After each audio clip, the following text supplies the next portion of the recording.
अस्सलाम वालेकुम dear students, कैसे हैं आप सब?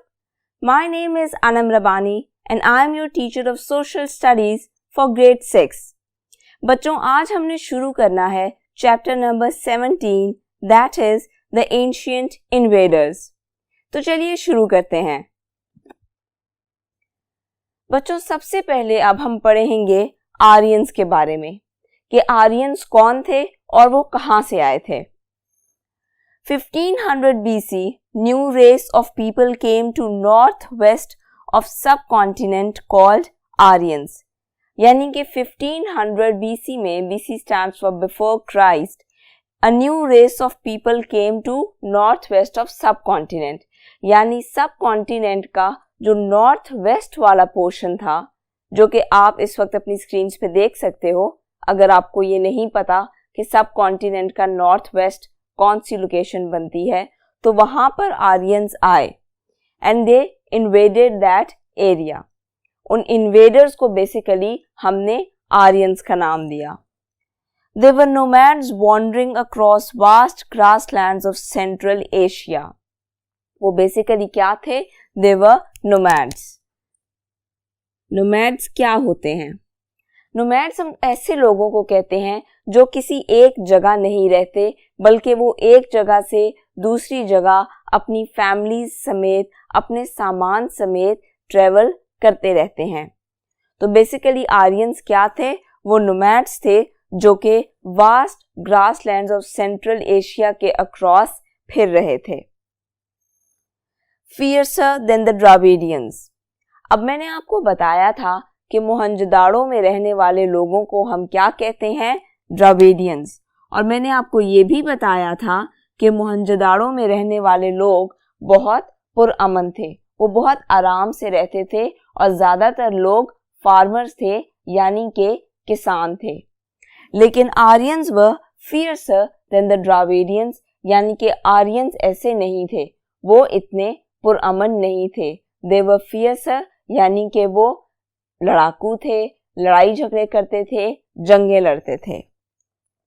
Used weapons made of bronze and iron। अब आर्यंस क्या करते थे? वो वेपन्स यूज करते थे। वेपन्स हम कहते हैं हथियारों को। वो वेपन्स यूज करते थे जो कि बने हुए होते थे ब्रॉन्ज के, दैट इज अ मेटल, और आयरन के। Fought from chariots। और आर्यंस शैरियट्स पे सवार होके लड़ाई करते थे। शैरियट्स के बारे में मैं आपको पहले भी बता चुकी हूँ, लेकिन अगर आपको नहीं पता कि एक शैरियट क्या होता है, तो आप उसकी पिक्चर अपनी स्क्रीन पर देख सकते हो। तो आर्यंस शैरियट्स पे सवार होके लड़ाई करते थे, क्योंकि इस तरह जब आप एक शैरियट पे सवार होते हो तो आपकी स्पीड ज़्यादा होती है और आप सिर्फ ज़मीन पर जो चलने फिरने या जो नॉर्मल फौज होती है उससे लड़ाई में तेज हो जाते हो। Defeated already weakened people of Indus empire. अब इंडस वैली सिविलाइजेशन का खात्मा हुआ था। किस वजह से हुआ था ये आज तक नहीं पता लगा, कि कोई सैलाब आया था या कोई जलजला आया था या कोई ऐसी बीमारी आ गई थी कि वो पूरी की पूरी सिविलाइजेशन खत्म हो गई।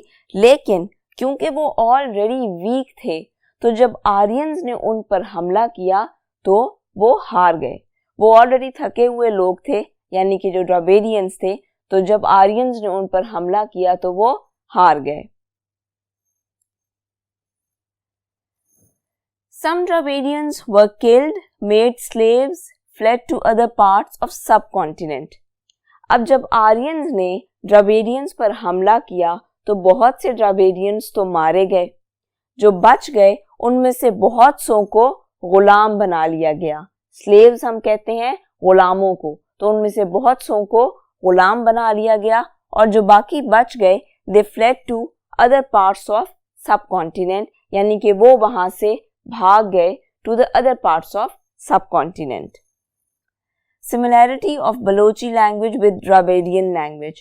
बच्चों, अब हमारे मुल्क में हमारा एक प्रोविंस है बलोचिस्तान, उसमें बलोची बोली जाती है। तो ये कहा जाता है कि जो द्राविडियंस की लैंग्वेज थी, जो आर्कियोलॉजिस्ट को मिली, और जो हमारी बलोची ज़बान है, उन दोनों में बहुत ज़्यादा सिमिलैरिटीज़ हैं। तो ये बिल्कुल पॉसिबल है कि जो हमारी बलोची ज़बान है वो बेसिकली द्राविडियन से ही आई हो। Aryans took over most of northern India and moved into the Ganges Valley. अब आर्यंस मैंने आपको बताया है कि जंगजू थे और दे वर नोमैड्स, एक जगह से दूसरी जगह ट्रैवल करते रहते थे, किसी एक जगह नहीं रहते थे। तो उन्होंने क्या किया कि नॉर्दर्न इंडिया तक पहुंच गए and moved into the Genghis valley. Genghis आपने अक्सर इंडियन ड्रामों में भी सुना होगा, गंगा जिसको कहते हैं।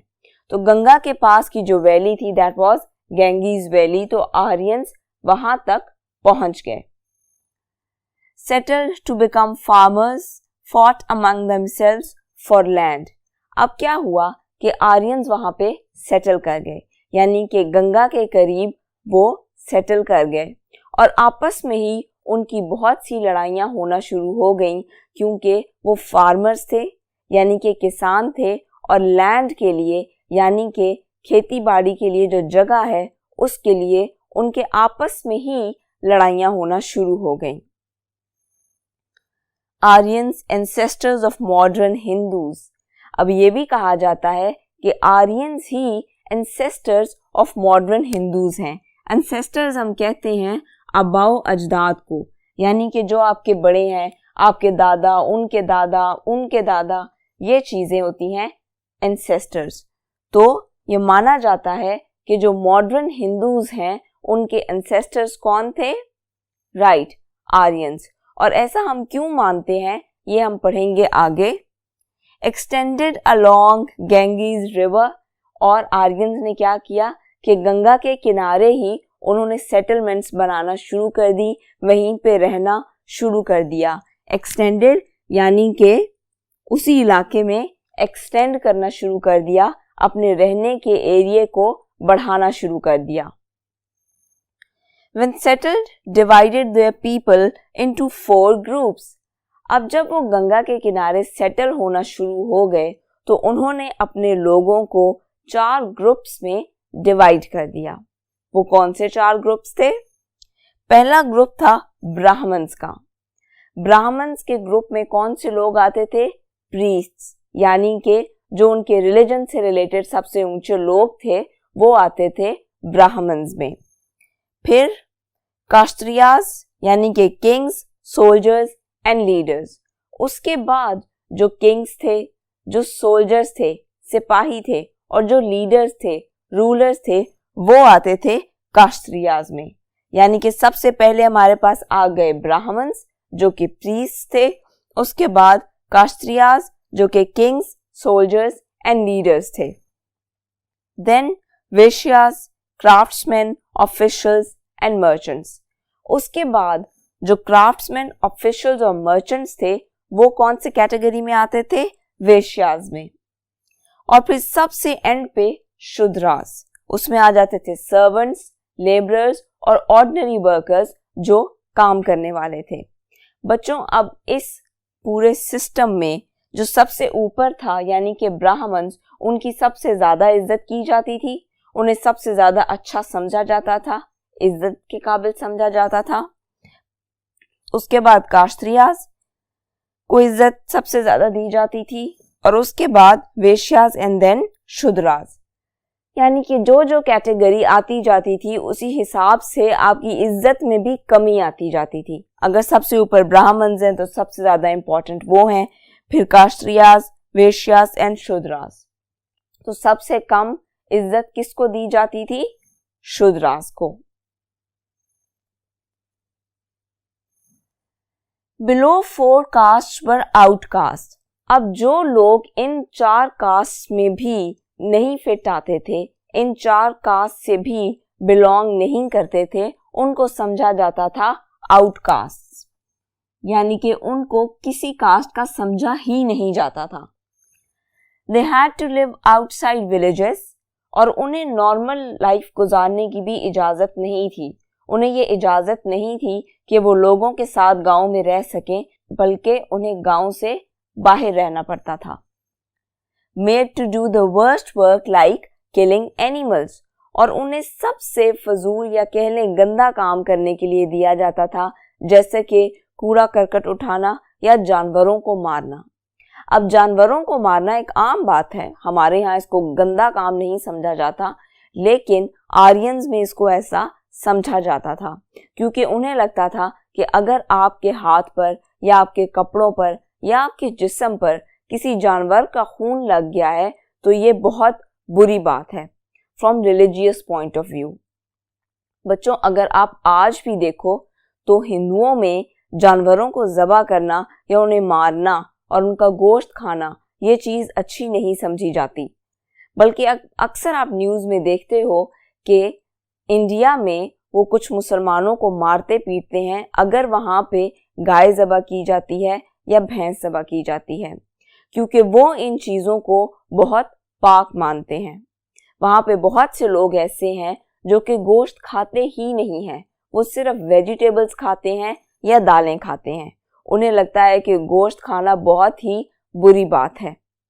इसलिए आर्यंस में भी ये चीज़ थी कि जानवरों को मारना अच्छा नहीं समझा जाता था। अगर उनका खून आपके कपड़ों पे लग गया है तो ये बहुत ही बुरी बात समझी जाती थी, और ये काम उन्हीं लोगों से करवाया जाता था जो आउटकास्ट होते थे, जो उनकी 4 कास्ट सिस्टम से बिलोंग नहीं करते थे। Different caste were not allowed to mix. इसके अलावा जो उनकी 4 कास्ट थी उनको आपस में मिक्स होने की इजाज़त नहीं थी। यानी कि अगर आप ब्राह्मण से ताल्लुक़ रखते हो तो आप सिर्फ उसी कास्ट में घूमो फिरोगे, आप किसी और कास्ट के बंदे से ना तो बात कर सकते हो और ना ही कोई रिलेशन रख सकते हो। No one could move from the caste into which he or she had been born। और अगर आप किसी और कास्ट में पैदा हो गए हो तो आप सिर्फ उसी कास्ट के लोगों से ताल्लुक़ रखोगे, सिर्फ उसी कास्ट में रहोगे, आप किसी और कास्ट का हिस्सा नहीं बन सकते।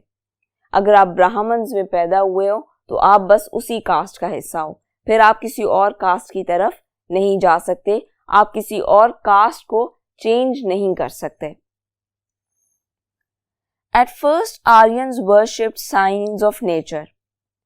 अब बच्चों, आर्यंस के रिलीजन के बारे में अगर बात की जाए तो वो शुरू में वर्शिप करते थे साइंस ऑफ नेचर, यानी कि कुदरत की जो कुछ निशान चीज़ें हैं, निशानियां हैं, उनको वर्शिप करते थे, जिनमें आता है सूरज, चांद, दरिया, आग और ज़मीन। इन चीज़ों की वो पूजा करते थे, इनको मानते थे, इनसे दुआएं मांगते थे, क्योंकि वो मुसलमान नहीं थे। हम तो अल्लाह से सब कुछ मांगते हैं ना, लेकिन वो ये साइंस ऑफ नेचर की पूजा किया करते थे। Slowly transfer to gods. फिर क्या हुआ कि ग्रेजुअली जब उनके मज़हब में चेंजेस आए और बहुत सी मॉडर्न चेंजेस आए तो उन्होंने कुछ गॉड्स बना लिए और उनकी पूजा करना शुरू कर दी। जैसे आज भी आप देखते हो कि उनके मंदिरों में कुछ बुत पड़े हुए होते हैं और उनके गॉड्स के कुछ नाम हैं जिनकी वो इबादत करते हैं। उनमें आ जाता है इंद्रा, विष्णु, शिवा एंड कृष्णा। ये उनके कुछ गॉड्स के नाम हैं जिनकी वो पूजा करते हैं, जिनसे वो मांगते हैं, क्योंकि उन्हें लगता है कि अगर वो इनसे मांगेंगे तो वो जो भी दुआ मांगेंगे वो कबूल होगी। अब आपने ये कुछ नाम from MCQ's point of view and fill in the blanks point of view याद रखने हैं। Hindu gods of today. बच्चों, अब आप अक्सर हिंदी चैनल्स भी देखते ही होंगे, हर घर में तकरीबन आते हैं आजकल। तो ये जो मैंने नाम लिखे हैं कि ये आर्यन गॉड्स थे, आज भी हिंदू इन्हीं गॉड्स की पूजा करते हैं। इसीलिए हम कहते हैं कि ये कंसिडर किया जाता है कि आर्यंस ही हिंदुओं के एंसेस्टर्स थे। Early Aryan times from a collection of prayers called Vedas. अब there is a book of Hindus, Vedas. जैसे हमारे लिए कुरान हमारी होली बुक है, इसी तरह हिंदुओं के लिए वेदास उनकी होली बुक है। और हमें आर्यंस के बारे में बहुत सी बातें वेदास से पता लगती हैं, क्योंकि ये माना जाता है कि आर्यंस के बारे में वेदास में लिखा हुआ है कि वो कैसे आए, उन्होंने कौन कौन सी जंगें लड़ी और क्या हुआ। इसलिए वेदास को basically a collection of Aryan history माना जाता है। आर्यंस स्पोक संस्कृत और आर्यंस कौन सी जबान बोलते थे? वो बोलते थे संस्कृत। तो हमने आर्यंस के बारे में डिफरेंट बातें पढ़ी हैं। आप चाहो तो आप इंटरनेट से भी सर्च कर सकते हो, आर्यंस के इमेजेस देख सकते हो कि आर्यंस किस तरह रहते थे, किस तरह के कपड़े पहनते थे, किस तरह का रिलीजन फॉलो करते थे, ताकि आपकी बेहतर अंडरस्टैंडिंग हो सके। अपना बहुत सा ख्याल रखिएगा। अल्लाह हाफिज।